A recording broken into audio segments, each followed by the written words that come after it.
என்று சொன்னால் தாழ்மையிலே இருக்கின்றவர்களை தான் கடவுள் உயர்த்துகின்றார். அவர்கள் தான் கிறிஸ்துவின் வருகையை பார்க்க முடியும், வருகையில் அவரோடு இருக்க முடியும் என்பதை தான் கடந்த வாரத்தில் நம்மால் புரிந்து கொள்ள முடிந்தது. இயேசு கிறிஸ்து என்று சொன்னால், ஆலயம் என்று சொன்னால் ஏதோ சடங்காச்சாரத்திற்காக ஆலயத்துக்கு வருகின்றோம், கடவுளை கேட்டுவிட்டால் எல்லாருக்கும் கடவுள் கொடுத்து விடுவார் என்கின்ற மோசமான ஒரு மனநிலையில நம்முடைய இருதயங்களும் சிந்தனைகளும் பதிவாக்கப்பட்டிருக்கிறது. அது கடவுளை வழிபாட்டுக்குரிய நிகழ்வு அல்ல. எவை என்று சொல்லி பார்க்கும் பொழுது ஆண்டோட வருகையை, ஆண்டோட திவ்ய திட்டத்தை, பிறப்பின் கொண்டாட்டத்தை நிறைவேற்றுகின்ற பிள்ளைகள் என் இயேசுநாதரை பெற்றெடுத்த அன்னை மரியாளுடைய சொல்லுக்கு இணங்க, ஆண்டவரே நான் உனக்கு அடிமை, ஆண்டவரே நான் உனக்கு அடிமை என்கின்ற திருவார்த்தையில நாம் அடிபணிந்து அன்னை மரியாளோடு இணைக்கப்பட்ட வாழ்வை இயேசுவோடு செயல்படுத்துகின்ற பிள்ளைகளாக இருக்கதான் இப்படிப்பட்ட வருகை நாளிலே கடவுள் நம்மை வழிபாட்டிலே நியமித்திருக்கின்றார். அன்புக்குரியவர்களே, ஒன்றை மாத்திரம் புரிந்து கொள்ள வேண்டும். இயேசுநாதர் மாத்திரம் உலக ரட்சகர். அவராலே அன்றி ஒருவராலும் எதுவுமே கிடையாது. நானே வழியும், நானே சக்தியும், நானே ஜீவனமாக இருக்கிறேன். அவர்தான் கடவுள். அவரால் தான் எல்லாம் முடியும். அவர்தான் உலக ரட்சகர். ஆகவே தான் உலகத்தின் மையத்தில் அவர் பிறந்திருக்கிறார். உலக மக்கள் அனைவருமே அவரை அங்கீகரிக்க வேண்டும் என்கின்ற ஒரு நிகழ்வை பெற்றிருக்கிறோம். ஆகவே இயேசுவால கூடாத கருத்து ஒன்றுமே கிடையாது. ரொம்ப அருமையான பாடலை நாம் பாடியிருக்கின்றோம். ஒரு வார்த்தை சொல்லும் கர்த்தாவே, எங்கள் வாழ்க்கையெல்லாம் செழிப்பாக. என் ஆண்டவராகிய கிறிஸ்து பிறந்ததற்கு காரணம், ஏழ்மையின் கோணத்தில் அவர் வளர்ந்ததற்கு காரணம் நாம் எல்லாம் செழிப்பாய் வாழ முடியாது. நம்புறீங்க? இப்ப என்னிடத்துல பணம் இருந்து அந்த பணத்தை பிறகு நான் கொடுத்து விட்டேன் என்று சொன்னால் நான் யாரு? பணமற்றவன். இப்ப பணமற்றவன் யாரு? எந்த செயல்பாடும் இல்லாத ஏழை. அப்ப என்னுடைய அந்தஸ்து காரியங்களை யாருக்கு கொடுத்து விடுகின்றேன்? பிறருக்கு கொடுத்து விடுகின்றேன். பிறரை வாழ வைப்பதற்காக தன்னை அழித்துக் கொள்ளுகின்றேன். இந்த வாழ்வை வாழ்ந்தவர் தான் நம்முடைய ஆண்டவராகிய இயேசு கிறிஸ்து. இந்த வாழ்வை வாழ்ந்து காட்டினவர் தான் ஆண்டவராகிய இயேசு கிறிஸ்து. இந்த வாழ்க்கையில நிலைத்திருக்கின்ற பிள்ளைகளால் மாத்திரம்தான் கடவுளுக்கு பிரியமுள்ள பிள்ளைகளாக இருக்க முடியும். அதே பாடல் வரியில முதல் பாடலை பாடினோம், சத்திய வேதம் பக்தரின் கீதம். அதுல ரொம்ப அழகான ஒரு வரி வருகின்றது. சத்திய வேதம் எப்படிப்பட்டது?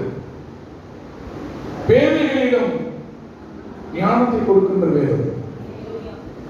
அடுத்த வார்த்தை நான் சொல்றேன்,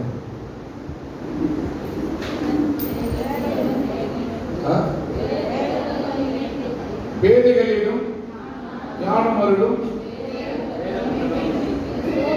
வேத புத்தகம். எதற்கு நம்புறீங்க? இந்த வேதத்தை எடுத்தவர்கள் ஒரு நாளும் ஒரு பொழுதும் குறைவுள்ளவர்களாக போக முடியாது. இந்த வேதத்தை தூக்குகின்றவர்கள், வேதத்தை சுமக்கின்றவர்கள், வேதத்தை படிக்கின்றவர்கள் மேன்மைக்குரிய வாழ்க்கையில் இருப்பார்கள். அதற்கு நானே சாட்சி. எத்தனை இழப்புகள், எத்தனை இழப்புகள், எத்தனை அவமானங்கள், எத்தனை சோர்வுகள், உடல் ரீதியான எத்தனை விதமான பாதிப்புகள் வேதத்தை சுமப்பதனால, வேதத்தை சுமப்பதனால இயேசு என்னை வாழ வைத்துக் கொண்டு வருகின்றார். பேதைகளிடம் ஞானம் அல்ல வேதம். வேத புத்தகத்தை எடுத்தவர்களை மேன்மைப்படுத்துகின்ற ஒரு வேதம். அதே வேதம் தான் அந்த பாடலில் சொல்லப்படுகிறது. கடிந்து கொள்ளும், கடிந்து கொள்ளும். கடிந்து கொள்ளுதல் வாழ்க்கையை ஏற்றுக்கொள்ளும் பொழுது, வேத வார்த்தையை ஏற்றுக்கொள்ளும் பொழுது வாழ்வில் இருக்கின்ற கரைகள் எல்லாம் உன்னை விட்டு நீங்கும். உன் வாழ்க்கையில் இருக்கின்ற கரைகள் எல்லாம் போக வேண்டும். உன் வாழ்க்கையில் கரைகள் போக வேண்டும் என்று சொன்னால் வேதத்தில் கடிந்து கொள்ளுது. நீ ஆசீர்வதிக்கப்பட்டவன் அப்படின்னு சொன்னாங்க. அல்லேலூயா, ஆமென், ஆமென். அன்பில் முடிக்கும் ஆசீர்வாதமா இருக்கும்னு சொன்னான். உன் கரைகளை போக்குகின்ற வேதமும் இதுதான். உன்னை ஆசீர்வதிக்கின்ற வேதம் தான். கடிந்து கொள்ளுகிற வார்த்தையை குறித்து கரைகளை போக்குகின்ற வேதம் இது. அப்போ ஆசீர்வாதம் பாக்கியவான் என்று சொல்லும் பொழுது ஏற்றுக்கொள்ளுகின்றாயே, வேதம் கடிந்து கொள்ளும் பொழுதும் அதை ஏற்றுக்கொள்ள வேண்டும். நான் கடந்த வாரம் இப்படி ஆரம்பித்தேன் என்னுடைய இறை செய்தியை. இது கடவுளுடைய வார்த்தை அல்ல, கடவுளையே நான் கொடுக்கிறேன். என்ன சொன்னேன்? நான் பேசுறது கடவுளுடைய வார்த்தை அல்ல, அதற்கு மேலாக கடவுளையே நான் உங்களுக்கு வார்த்தை வழியாக, கடவுள் தான் வார்த்தை, அந்த வார்த்தையை கடவுளையே கொடுக்கிறேன். அப்ப அந்த வார்த்தையை நான் பேசும் பொழுது நீ வெளியே ஏங்க போற, நீ சிலபஸ் பண்ற, இந்த வார்த்தை ஏற்றுக்கொள்ளல, இதற்கு உடன்படா பேசுறன்னு சொன்னா நீ யாரை மறுதலிக்கின்றாய்? யாரை மறுதலிக்கின்றாய்? யாரை அவமதிக்கின்றாய்? யோசிப்போ. சும்மா என்ன சிலபஸ் பண்ற மாதிரி, என்ன டென்ஷன் பண்ற மாதிரி, என்னை என்ன புறக்கணிக்கிற மாதிரி நீ ஆலயத்தை விட்டு வெளியே போய் என்று சொன்னா நீ கடவுளற்றவன், நீ கடவுள் இல்லாதவன். தெரிஞ்சுக்க முதல்ல கோயில இறை வார்த்தைகளை அவமதித்து போவாய் என்று சொன்னால் கடவுளை விட்டு வெளியே போகின்றார். 12 சீடர்கள் இயேசுவோடு கூட பிரவேசித்தார்கள், பழகினார்கள், வாழ்ந்தார்கள், இறை திட்டத்துக்கு முரண்பட்டவர்களாக இருந்தார்கள். எத்தனை பேர்? ஒரே ஒரு சீடன் முத்தமிட்டு காட்டி கொடுத்த அந்த தருவாயில, அந்த வழிபாட்டில இயேசுவோடு இணைக்கப்படாமல் முத்தமிட்ட காட்டி கொடுக்க நினைத்தவனுக்கு என் ஆண்டவராகிய கடவுள் சொன்ன வார்த்தை என்ன தெரியுமா? நீ செய்ய வேண்டியதை சீக்கிரமா போய் செய்ய வேண்டும். நீ இயேசுவை அழிக்க வேண்டும். இயேசுவின் ஆலயத்திற்கு நீ விரோதமாக எழுத வேண்டும். வார்த்தைகளை நீ கொண்டு போய் வெளியில போயிட்டு அவமரியாதை பேசுகின்ற ஒரு தன்மையை பெற்றிருந்தால் நீ செய்ய சீக்கிரமா போய் செய்ப்போ. என்ன செய்ய போய் செய் போயிட்டு போ. கலகம் பண்றியா? பண்ணு போயிட்டு. இந்த வார்த்தைக்கு புறம்பா வாழறியா? வாழ போயிட்டு. கோயில் வராம போ. என்ன நடந்தது தெரியுமா? நீ செய்ய வேண்டியதை சீக்கிரமா போய் செய். கெடுதல் செய்கின்றவனுக்கு கெஞ்சுவாங்க. எப்படி கெஞ்சுவாங்க தெரியுமா? ஒரு நாள் டைம் கூட, ஒரு மாசம் டைம் கூட கணக்காரர்கிட்ட கேட்கறது இல்லையா? கொஞ்சம் பொறுத்துக்க. இப்படிதான் இயேசு அவர் கேட்டுக்கணும். யாருக்கிட்ட?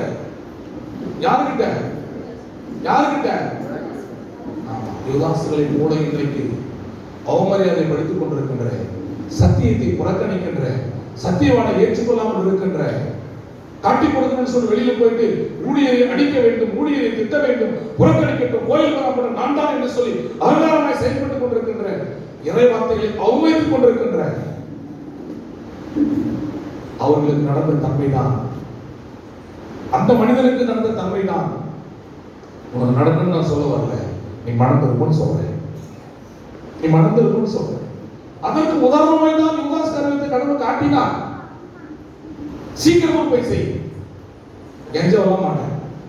நீ கெடுதல் நினைக்கிறியா? யார் விட்டு போயிடுது? எனக்கு உரிமையானது கிடையாது, உனக்கு உரிமையானது கிடையாது, ஆண்டவருடைய கோயில். எத்தனை பேர் நம்புறீங்க? யோவான் சுவிசேஷம் 2ஆம் அதிகாரத்தில் காணா ஒரு கல்யாணத்தின் நிகழ்வு நடந்த பிறகு அடுத்த சம்பவத்துல என் இயேசு தேவாலயத்திற்கு போய் அங்கே நடக்கின்ற கூத்தாட்டம், களியாட்டம், வியாபார ஸ்தலங்களை ஆண்டவர் அடித்து விரட்டும் கொண்டு சொன்ன வார்த்தை என்ன தெரியுமா? இது என் ஆண்டவருடைய வீடு, இது என் தகப்பனுடைய வீடு, இதை நீங்கள் கள்ள புகையை ஆக்காதிருங்கள், இதை நீங்கள் கள்ள புகையை ஆக்காதிருங்கள் என்று சொல்லி விரட்டி அடித்தார். தேவாலயம் பரிசுத்தமானது. தேவாலயத்துக்கு வருகின்றவர்கள் பரிசுத்த சிந்தையோடு இருக்க கடவுளை அழைக்கின்றார். எந்த இடத்துல போனாலும் தவறை கண்டித்து சொல்லுகின்ற இடம் ஒரு இடமும் கிடையாது உலகத்தில். நீங்க சொல்லலாம் நீதிமன்றத்தில் என்ன பண்ணுவாங்க அப்படின்னு சொன்னா, நல்லவன் கெட்டவன் என்பதை தீர்ப்பு பண்ணி ஆர்குமெண்ட் பண்ணி அந்த தீர்ப்பு மட்டும் தான் சொல்லுவான். அது பொய்யாளர் கூட என்ன பண்றாங்க, நீதியாளர்களே மாறி வராங்க ஜட்ஜ்மெண்ட்ல. எந்த ஒரு இடமும் எந்த ஒரு சூழலும் நீ வாழ்கின்ற பகுதிகளில தவறை கண்டித்து உணர்கின்ற, பாவத்தை செய்யாதே என்று சொல்லுகின்ற உலகத்தில் ஒரு இடம் கூட கிடையாது. ஒரே ஒரு இடம் தேவாலயம் மாத்திரம்தான். இந்த தேவாலயத்தில் வந்தால் மாத்திரம்தான் நீ பாவம் செய்யாதே. 33 என்ன சொல்றாங்க, தெய்வங்கள் சொல்றாங்க, நல்ல மனிதர்கள் அப்படின்னு சொல்றாங்க, நல்வாழ்வை அறிந்தவர்கள் சொல்றாங்க. எந்த ஒரு மனிதனும் தவறு செய்யாதே என்று சொல்லி சொன்ன சரித்திர உலகத்தில் இல்லை. என் இயேசுவின் வேதத்தை சுமக்கிறவர்கள் மாத்திரமே, தேவனாகிய கடவுளை விசுவாசிக்கின்ற இறை மக்கள் மாத்திரமே நீ தவறு செய்யாதே. இது சொன்னா கோபம் வராதா? ஏன்னா இந்த தவறுகளை சுட்டி காட்டுகின்ற, உணர்த்துகின்ற ஒரே ஒருவர் பரிசுத்த ஆவியானவர். அவர் தான் இருக்கிறாரு. அவர் எங்கேயுமே கிடையாது. எங்கே நீங்கள் கூடுகின்றீர்களோ, எங்கள் வழிபாட்டிலே கடவுளோடு இணைக்கப்படுகின்றீர்களோ, அங்கேதான் பரிசுத்த ஆவியானவர் இருக்கின்றார். அங்கேதான் பரிசுத்த ஆவியானவர். பரிசுத்த ஆவியானவர் உனக்குள்ள இருக்காரு என்று சொன்னா, நீ தவறு செய்யும் போது கண்டிப்பா தவறு என்பதை உணர்த்துவார். நல்லவர்கிட்ட பேசணும்னு சொன்னா உள்ளத்துல வந்து ஏவுவார். சத்தியவானோடு தொடர்பில்லைன்னு சொன்னா ஐயோ இவரை விட்டு விட்டோமே என்கின்ற ஒரு ஆனந்தம் உனக்குள்ள இருக்கும். இந்த தூயாவியானவரை, நல்லவரை, உலகத்தில் ரட்சிக்க வந்த இயேசுவை, அற்புதங்களை செய்த இயேசுவை ஐயோ நான் காட்டி கொடுத்து விட்டேன். எப்போ உணர்வான்? தப்பு பண்ணும்போது கிடையாது. தப்பு பண்ணிட்டு பிறகு மொத்தம் காட்டி கொடுத்து விட்டவங்க அப்புறமா என்ன பண்றான்னு சொன்னா, நான் நல்லவரை இப்படி செய்தேன்னு சொல்றது அப்புறம் வாழ்வு இல்லை நமக்கு. அதுக்கப்புறம் வாழ்வு இல்லை. பிளீஸ், ஆண்டவருடைய வருகை நாள் இருக்கிற கிறிஸ்து பிறப்பின் 2024 ஆண்டை கொண்டாட இருக்கிற சும்மா அவமரியாதை பேசிக்கிட்டு சத்தியத்துக்கு உட்படாம கடவுளுடைய அன்பில் உணராம நீ வாழ்ந்துகிட்டு இருப்பான்னு சொன்னா உன் வாழ்க்கை மிக மிக மோசமாக. என்ன திரும்ப பண்ணுவேன்? இப்படிப்பட்ட நல்ல போதகத்தை விட்டு விட்டேனே, நல்ல போதகரை விட்டு விட்டேனே, இறைவனின் வாழ்வை விட்டு விட்டேனே. எனக்கு எத்தனை சந்தர்ப்பங்கள் கொடுக்கப்பட்டது. வா, நோட்டீஸ்ல பேர் போட்டு அடைகிறாரே, நம்ம வரலன்னா கூட, நம்மளை ஏசுனா கூட, பேசினா கூட திரும்பவும் போன் பண்ணி பேசுறாரு. எத்தனை கேவலப்படுத்துறோம் என்கிற மனசாட்சி நிமித்தமாக நல்லவரை நான் காட்டி கொடுத்து விட்டேன். இனிமேல் நான் வாழ தகுதியற்றவன் என்ற நிலைக்கு மாறி போய் வாழ்க்கை. அதை தான் யூதாஸ் காரியத்தை செய்தார். அதுக்கப்புறம் வாழல, அதுக்கப்புறம் வாழல. அவரோட மரணம் மிக மிக கொடூரமா இருந்தது. கொடூரமான மரணம். அவனே மரணத்தை தேடிக் கொள்ளுகின்றான். தூக்கிலிடப்படுகின்றான். தூக்கிலிடப்படுகிறது அதுக்கு முன்பதாக அவரோட வாழ்வு என்னவோ தெரியுமா? வயிறு வெடித்து செத்தான் என்று சொல்லி பார்க்கிறோம். வயிறு வெடித்து செத்தான் என்று சொல்லி பார்க்கிறோம். என் அன்புக்கு இறை மக்களை, நம்முடைய வாழ்க்கையில கடவுளின் அன்பின் உறவில இணைக்கப்படுகின்ற பிள்ளைகளாக நாம் எந்த இடத்தில் இருக்கின்றோம்? அட்வான்ஸ் கிறிஸ்துவின் வருகையை நாளில் வாழ்ந்து கொண்டிருக்கின்ற, அர்ப்பணித்திருக்கின்ற செயல்பாடு கிறிஸ்துவை போற்றி பாடுகின்ற, அவருக்கு மாத்திரமே அடிமையாக. நம்ம சொல்றது புரிதுங்களா? கடந்த வாரத்தில் யார் பிரசங்கத்தை பண்ண? மோசையை பற்றி பண்ண குழந்தை பிரசங்கத்தை. அவர் அடிமை தரத்திலிருந்து இருந்த இஸ்ரேல் மக்களை விடுதலையின் வாழ்வை கொடுத்து வழிநடத்தினார். எதற்காக தெரியுமா? இயேசுக்கு அடிமை. வேலைக்காரன் கூலிக்கு பாத்திரவனாக இருக்கிறான். வேலைக்காரன் கூலிக்கு பாத்திரவனாக இருக்கிறான். 8 hours workers அப்படின்னு சொன்னா 8 மணி நேரம், அதுக்கப்புறம் 1 நிமிஷம் மணி டைம் ஆயிடுச்சுங்க, கூலி அது வரைக்கும். அதுக்கு மேல சில ஓட்டி கூட்டி அப்புறம் கருத்து கொடுக்குறாங்க. அடிமை என்பவன் அப்படி அல்ல. அடிமை என்பவன் அப்படி அல்ல. எந்த நேரத்தில் அழைத்தாலும் போக வேண்டும், எந்த சமயத்தில் அழைத்தாலும் போக வேண்டும். அவன் அடிமை. ஆகவே அன்னை மரியாள் புனிதமான ஒரு தாய், புனிதமான ஒரு பெண்மணி. உலகத்திலேயே என் இறைவன் இந்த உலகத்தில் வருவதற்கு கருவியாக செயல்பட்டவள் தான் அன்னை மரியாள். அந்த மரியாள் சொல்ற வார்த்தை தான், ஆண்டவரே நானும் அடிமைப்பா. யோசித்து பாருங்க, கடவுளையே கொடுக்கின்ற ஒரு கருவியே செயல்பட்ட மரியாதை நான் ஒரு அடிமையை சொல்லும் பொழுது அந்த கொடுக்கப்பட்ட கடவுளை வணக்கம் செய்கின்ற நீயே நானும் எத்தனை அடிமைகளாக இருக்க வேண்டும். அவன் தான் வாழ்க்கை. அதனால தான் ஊழிய திருப்பணியில் என்னை முழுமையாக அர்ப்பணிச்சிருக்கிறேன். எத்தனை ஏச்சிகள் பேச்சுக்கள், என்ன கஷ்டம் என்ன நஷ்டம் வந்தாலும் ஆண்டவரை நான் உனக்கு அடிமை. ஒரே ஒரு பைசா இது வரைக்கும் நான் ஊழியத்தில் வந்து எதிர்பார்த்து கிடையாது. இரவும் பகலும் எந்த நேரம் உழைக்கிறேன். சும்மா வந்துட்டா டிஃபன் வாங்கி கொடு, 2 டீ வாங்கி கொடு. நான் எவ்வளோ ஆச்சு டீ வாங்கி தரல. ஏய் நீ அவனை அடிப்படா கோயில்ல ஏசுநாதருக்கு. அவர் குடும்பம் தான் சாப்பிடணும். நம்ம கோயில் கிட்ட சாப்பிட தெரிஞ்சுக்கும் போது இல்லை மூப்பனாராரு டிசி நம்பராரு ஊழியராரு கடவுளுடைய வேலையை செய்ய வந்திருக்கிறோம். இதுல வந்து எதிர்பார்ப்பு இருக்க கூடாது. இதை செய்தோம்னா வரும், எதிர்பார்ப்பு இருக்க கூடாது.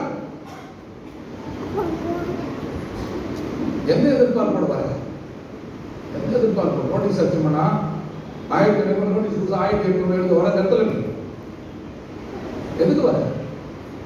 மளிகை சாமான் வாங்க போனா 3000 ரூபாய் கொடுத்தா 4000 எழுத வர இடத்துல இப்படிதான் கோயில்கள் இன்றைக்கு கல்லர் குகைகள் ஆக்கப்பட்டிருக்கின்றது. ஊழியத்துல நிர்வாகியோ, ஊழியத்துல பெருக்கத்தையோ, ஊழியத்துல எதையும் எதிர்பார்க்க கூடாது. அவரை மாத்திரம் எதிர்பார்த்து செய்ய வேண்டும். அவர் நம்மை மகிமைப்படுத்துவார், அவர் நம்மை வழிநடத்துவார். அவரே உலக ரட்சகர், அவரே நமக்காக பிறந்திருக்கிறார். இந்த அர்ப்பணிப்பு இருங்கன்னா இது வந்து கோயில் என்னன்னா பண்ணிக்கணும், இஷ்டமா வாழ்ந்துங்க, இஷ்டமா பேசிங்க, உன்னை துதி செல்வார் வர கோயில் நான் இயேசுவை மகிமைப்படுத்துவாங்க. எத்தனை பேர் இந்த வார்த்தையை வந்து அங்கீகரிக்கிறீங்க? இதுதான் நான் சொல்றேன். மூட்டாடு வச்சு மொத்தத்தையும் இது சொன்ன நேரம் வந்து யாரு வந்து எனக்கு அவங்க நேரா போறோம். உன்னதான் சொன்னாரு உன்னை என்ன பண்ணுவோம். நீ எதுவாக இருந்தாலும் நான் திரும்ப திரும்ப சொல்ற காரணம் இது தாழ்மை கோலத்தை அவதரித்த இயேசுவுக்கு அடிமையாய் வாழ்கின்ற வழிபடுகின்ற ஒரு இடம். இது உன் செருப்பை கழட்டும் பொழுதே நீ எல்லாவற்றையும் கழட்டி வெளியே விட்டு வாங்க நான் சொல்றேன். இது எதை குறிக்கிறது? ஒருமனப்பாட்டை குறிக்கிறது, ஒன்னசை குறிக்கிறது. இதுதான் நான் சொல்றேன். நீங்க வந்து என் வீட்டுக்காரர் பேசுறாரு அப்படின்னு ஒருத்தர் மனசு அப்படியே போயிடும். என் மனைவி தான் பேசுறாரு அப்படின்னு இவரு மனசு ஒரு மாதிரி போயிடும். என் பிள்ளைய இங்க வந்துட்டா மொத்தம் சகோதர சகோதரிகள், இங்க வந்துட்டா எல்லாரும் யாரு? இயேசு உறவினர்கள். எல்லாரும் உங்க உறவுகள் எல்லாம் சாகடிக்கப்பட வேண்டும், சுயநலங்கள் இங்கே புறக்கணிக்கப்பட வேண்டும். சுயநலத்தோடு இருக்கின்ற தேவாலயம் தேவாலயம் கிடையாது. எத்தனை பேர் நம்புறீங்க? நீ பிரச்சனை பண்ணக்கூடாது முடிவு பண்ணி ஐயர்கிட்ட நேற்று கெஞ்சாரு, ஐயா தயவு செய்து நீங்க வாங்க, இதெல்லாம் அடிஷனலா பேசக்கூடாது யோசிக்கணும். வாங்க பிரசனை பண்ணுங்க, இல்ல வேற ஏதாவது அனுப்புங்க, இல்ல வேற கோயிலுக்கு நான் போறேன் அப்படின்ட்டு நேற்று கேட்கறேன், காலைல கேட்கறேன், மறுபடியும் நீ காலைல கேட்கறேன். இல்ல நீங்க தான் நான் தான் சொல்லிட்டேன், உனக்கு 3 லட்சம் போற வரைக்கும் நீ பிரசனை பண்ண கொடுத்துருங்க. நீ என் மக்கள் நான் பேசுறேன் 8 மணி வரைக்கும் எதிர்பார்த்து வெளில போறேன்னு சொல்றேன். பிரசனை பண்ணணும், எடுத்து காஃபி வேலை மட்டும் வேற பேசிட்டு என்ன நடக்குதுங்களா? இங்கே நான் இன்று பேசுகின்ற வார்த்தை அனைத்தும் அவருடைய வார்த்தைகள், அவருடைய வார்த்தைகள், அவருடைய வார்த்தைகள். எத்தனை பேர் நம்புறீங்க? இந்த நம்பர் கோயிலுக்கு வாங்க, கரெக்டாக வாங்க, புரிஞ்சுங்களா? இயேசுவின் வார்த்தை. ஆனந்த் சொல்ற மாதிரி சிலுவை பார்த்து வராங்க, வார்த்தையை பார்த்து வா. சிலுவை வணக்கத்திற்குரியது அல்ல, அதை பார்க்கணும், அவ்வளவுதான், வணங்காத. நான் சொல்றது புரிஞ்சுக்கோ. அதாவது அதை பார்த்து இறைவனை தான் நம்முடைய சிந்தையில் பார்க்க வேண்டும். சிலுவை வணக்கத்திற்குரியது அல்ல, அது கொலைக்கிறது. அது ஒரு அடையாளமாக்கப்பட்டது. இயேசு ஏற்றின பிறகு அதை தொங்கோட்டு சிலுவை பார்த்துங்க. வார்த்தை தான் ஒரு விடுதலையாக்கும், வார்த்தை தான் ஒரு விடுதலையாக்கும். இப்படி எல்லாம் பேசினா ஏன் நேரம் ஆகுது? ஒழுக்கம் வேணுங்க, திருச்சபையில ஒழுக்கம். நான் இப்படிதான், நான் பெண்டிகாஸ்ட் பிரசங்கார போயிருந்தோம்னா என்னை விட டாப் யாருமே கிடையாது, அவரை டாப்பை போயிருக்கோம். எனக்கு ஒருத்தர் கூப்பிட்றோம் 5 சர்ச்சுன்ற அப்படின்னு 5 சர்ச்சுக்கு போகிறவன் அவன் எப்படி இருக்கு? சத்தியத்தை அறிவீர்கள், சத்தியம் ஒரு விடுதலையாகும். அதுதான் போயிருக்கோம். கல்யாணத்துக்காக பொறாமைகளுக்காக நீ பெரியவனா நான் பெரியவனா நடந்ததெல்லாம் கோயில் கிடையாதுங்க. இயேசு தாங்க பெரியவர், இயேசு தாங்க பெரியவர். எத்தனை பேர் நீங்க நம்புறீங்க? இயேசு தான் பெரியவர் அப்படின்னு சொல்லுங்க. எத்தனை பேர் நம்புறீங்க இயேசு தான் பெரியவர்னு சொல்லிட்டு? ஹalleluya. இயேசு பெரியவர் அப்படின்னு சொல்றவங்க என்னோட கூட இணைக்கப்பட்ட பிள்ளைகளா நீங்கள் இணைந்து, நான் இன்னும் கத்துக்கல அந்த பாட்டை, இருந்தாலும் இயேசு பெரியவர் அப்படின்றதுனால அந்த பாடல் நினைவு வருவதனால இவற்றை நான் பாடுகின்றேன். உம்மை அன்றி யார் வருவார் எனக்கு உதவிடவே?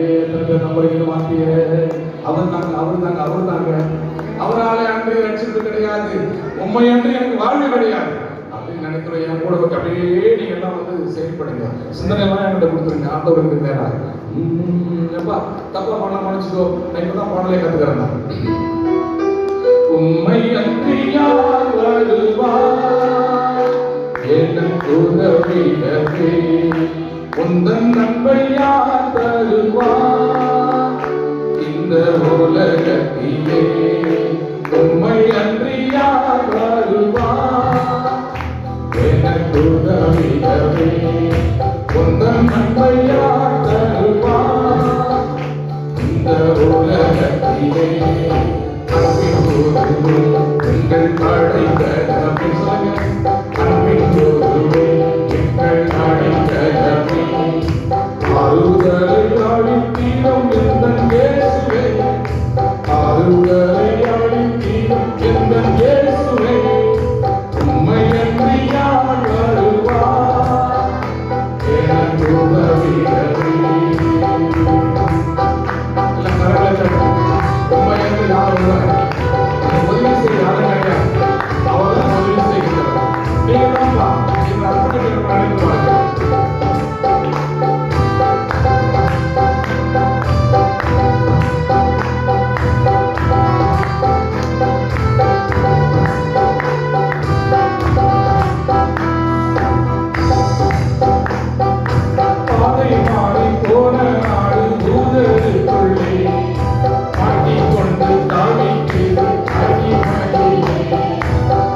ஆமாங்க, உண்மை என்று வேறு எதுவுமே கிடையாது. இயேசு மாத்திரம் உனக்காக வருவார், உதவி செய்ய. எத்தனை பேர் நம்புறீங்க? இந்த மாசத்துல, இந்த வருடத்தின் கடைசி மாசத்துல நீ 12 மாதங்களாய் காத்திருந்த கேட்டிருந்த காரியங்கள் கிடைக்கலையா? இன்றைக்கு இந்த செய்தியை கேட்டு உன்னை அர்ப்பணிக்கும் பொழுது உனக்கு உதவியோட இயேசு வரப்போறாரு. உனக்கு உதவியோட இயேசு வரப்போறாரு. நிறைய வீட்டில் நான் சொல்லிட்டு வந்திருக்கிறேன், அடுத்த வருஷம் கிறிஸ்மஸ் வரும்போது ஆண்டவரே அந்த வீடு புதுசு வேலை சேர்த்துட்டு இருக்கணும், நிறைவா இருக்குன்னு சொல்லி ஜெபம் பண்ணிட்டு வந்திருக்கிறேன். நான் கடவுள் கிரியை செய்கிறார். நீங்கள் எங்கிலும் மாத்திரையும் படிக்கும் அற்புதத்தை அனுப்பிக்கின்ற கருத்துனோடு கூட இருக்கிறார். உனக்கு உதவிட முடியாது. அல்லேலூயா. செய்தியின் ஆதாரமாக எடுத்து ஒரு மாசம் நம்பாக கேட்டுக் கொடுக்கின்றேன். இப்பதான் செய்தி போன அரை மணி நேரத்துக்கு அப்புறம் நான் இந்த நாளுக்கு திருமுறை பாடத்துல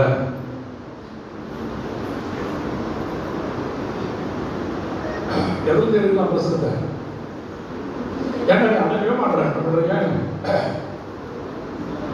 சொல்லுங்க, இளைய சொல்லுங்க, எந்த அதிகாரத்தில் பிரசனத்துக்கு போட்டு நினைப்போம்?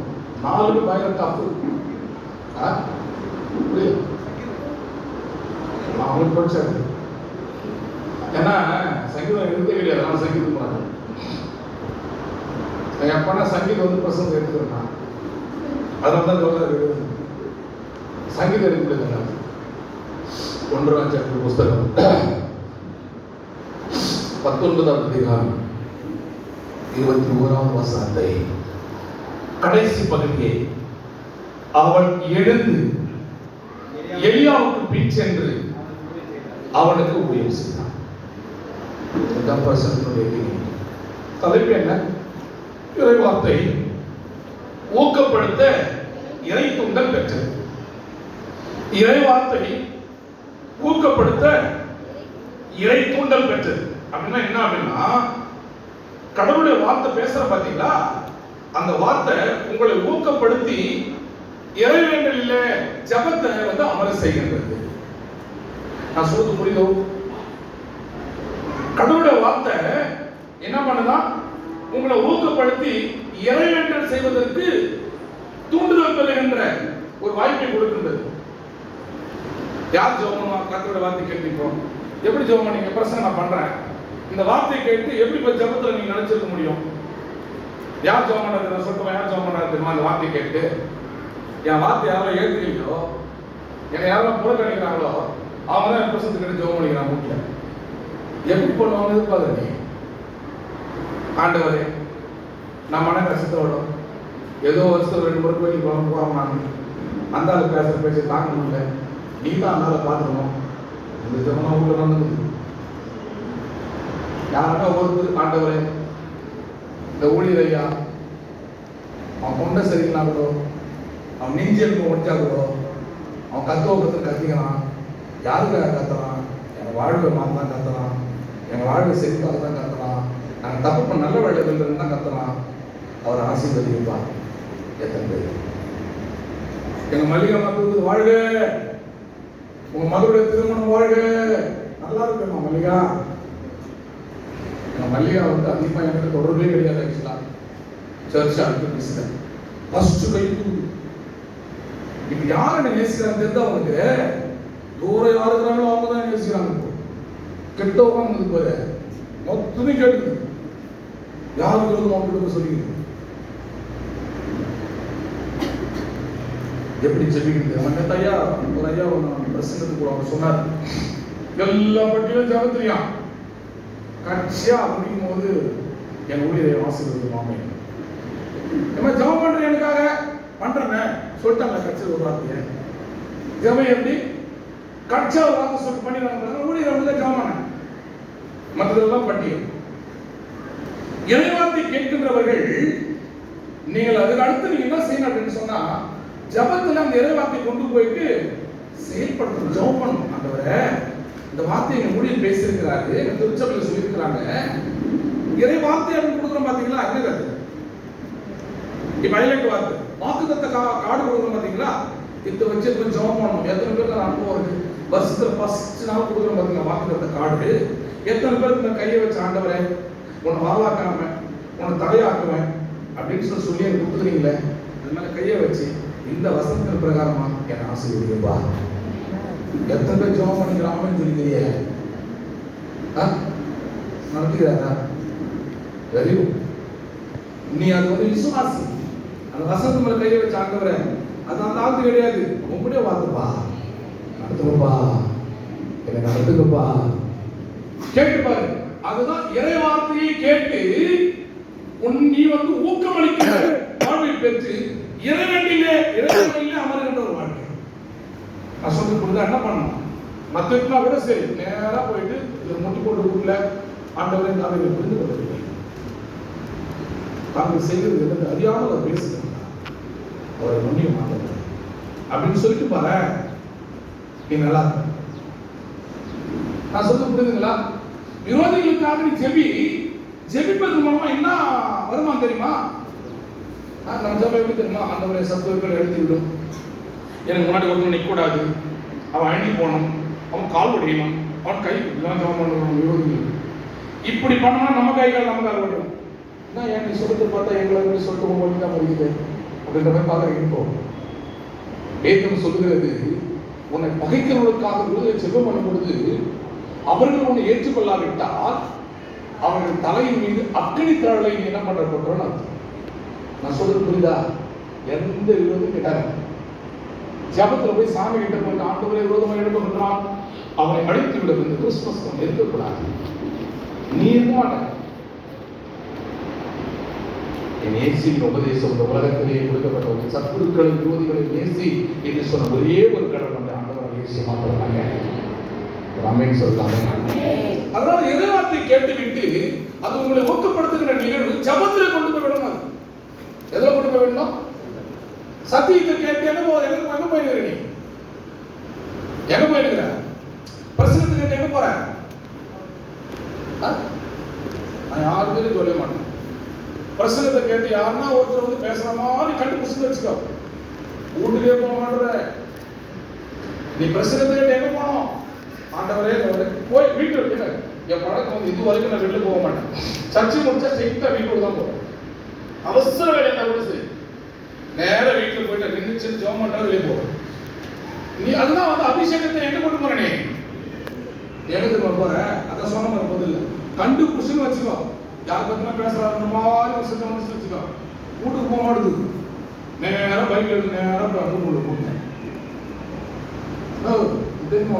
பேச மாட்டாங்க. நான் வச்சுக்க வச்சிருப்பேன். அப்படி பேசலாம், அவங்க குடும்பத்தை அப்படி பேசலாம். என்னடா இருக்கிற சத்தியத்தை கேட்கின்றவர்கள் அதற்கு அடுத்து அந்த சத்திய வார்த்தையை உங்களை உட்படுத்தி ஜபத்துல கொண்டு போய் வைக்கணும். சாமி, இந்த வார்த்தை கேட்டுமே உனக்கு நன்றிப்பா, இந்த வார்த்தை வழியாக நீ நடத்துவா அப்படின்னு சொல்லிட்டு ஜபத்துல கொண்டு போய் விடுகின்ற தலைமை தான். தலைப்பை எவ்வளவு பேசுகிறேன், என்னையெல்லாம் வரலாமா? நான் தான் போனோம். எங்க போனோம்? கோவில் சிலாசன செய்யாகிட்ட பார்த்துக்கிட்டு போயிடலாம். ஓப்பனா சொல்ல முடிவு பண்ணி வச்சுக்கிறேன். கத்தர் செய்வார்.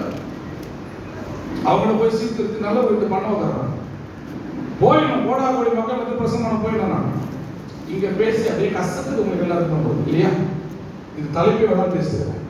அப்ப இறைவார்த்தை கேட்கின்றவர்கள் நீங்கள் போகின்ற அடுத்த பாதை வீட்டுக்கு போயிட்டு ஆண்டவர் இறைவார்த்தை கேட்கொள்ளுதா, இந்த வாரம் முழுவதும் எனக்கு ஆசீர்வாதம் கொடுங்கப்பா, அதுல சொன்ன இறைவார்த்தைகள் எல்லாம் இந்த வாழ்க்கை படிக்கணும்பா அப்படின்னு வீட்டுல ஜெபம் மட்டும் சோத்துல கையை வை. சோத்து உணவு வந்து நீ பாஸ்டிங்கா? எங்க பாஸ்டிங்? சர்ச்சுக்கு பாஸ்டிங். நேரம் போய் எடு கறி எடுக்கணும் வந்து இட்லி கையை விடுது. ஜபத்து ஜெபம் வீட்டுல போய் ஜெபம் பண்ணு. அல்லேலூயா. ஜெபிக்க கற்றுக்கொள்ளும் வாழ்க்கை. ஜெபிக்க கற்றுக்கொள். அதுதான் இறைவார்த்தையினால் அவனை தேர்ச்சிக்கின்றது. அவன் எழுந்து எலியாவுக்கு பின் சென்று அவனுக்கு ஊழியம் செய்தான். எலியா என்பவர் யார்? எலிசா என்பவர் யார்? கேள்வி கேட்க வந்த பிரசன்ன பண்ணு போ. எலியா என்பவர் கடவுளுடைய அர்ப்பணிப்பில் கடவுளால் தெரிவு செய்யப்பட்ட ஒரு முழுமையான அர்ப்பணிப்பான தீர்க்கதரிசி. எலியா யாரு? பயங்கரமான ஒரு தீர்க்கதரிசி. எலியா ஜெபம் பண்றாரு. இது வந்து நம்ம வெளிப்படுத்தல் வரும். ஆண்டவரே மழை வேணும். கரெக்டா சொல்ற அவர் தானே பண்றாரா? மழை இல்லப்பா, ஜெபம் பண்றாரு எலியா. அவர் ஜெபித்த உடனேயே மழைக்காக ஏங்கின உள்ளங்கள் எல்லாம் மகிழ்கின்ற அளவுக்கு கடவுள் பூரணமான மழையை கொடுக்கிறார். சொல்லட்டுமே மழை வந்துட்டு அவர் தான் விட்டார். நம்மால மழை ஜோஜோ நீ தானே கேட்ட வேலி நாடு அப்படியே. அதுக்கப்புறம் இவர் வேலை பார்த்துக்கிறார். யாரு? எலியா. அவர் வேலையை பார்த்துக்கிறார். மழை பயங்கரமா பெய்யுது. வெள்ளம் வந்து வெள்ளம் ஜனங்க மழையில வந்து முடிகிற அளவுக்கு போயிடுது. இதை பார்க்கின்றார். ஆண்டவரே நம்ம கேட்ட மட்டும் மழையை இப்படியா கொடுப்பனே, தயவு செய்து நிறுத்துறப்பா. 6 மாதம் பெய்த மழையை எந்த எலியா கேட்டாரோ அது எலியா ஜெபம் பண்றாரு, மழை போயிடுங்க. அப்படிப்பட்ட வலிமை வாய்ந்த ஒரு தீர்க்கதரிசி